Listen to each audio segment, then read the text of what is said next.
Trump says Hess considering executive action to halt evictions, suspend payroll taxes. To view the full article, click the first link in the description below. President Trump said at a news conference Wednesday Hess exploring executive action to prevent evictions and provide additional relief for Americans unemployed as a result of the coronavirus pandemic.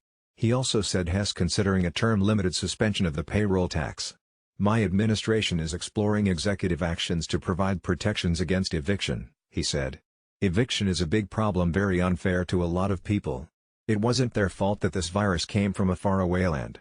As well as additional relief to those who are unemployed as a result of the virus. Very importantly, I'm also looking at a term-limited suspension of the payroll tax, the president continued. Something that has great support from many sides, especially some of our top economists and some people that we have great respect for. What he says he will not do is a bailout of poorly run states, which he says Democrats favor.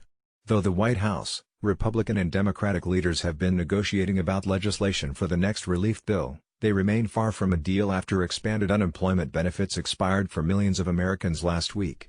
The Senate, which is supposed to be in recess next week, might be in session until a deal on a package is reached.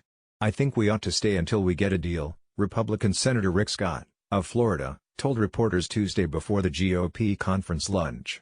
Utah Senator Mitt Romney said negotiators need to be working around the clock to get it done.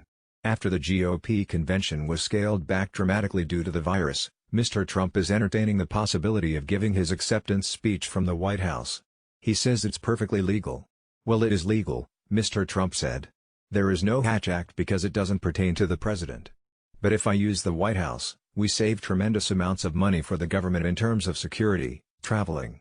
If we go to another, President Trump said at a news conference Wednesday Hess exploring executive action to prevent evictions and provide additional relief for Americans unemployed as a result of the coronavirus pandemic. He also said Hess considering a term-limited suspension of the payroll tax. To view the full article, click the first link in the description below.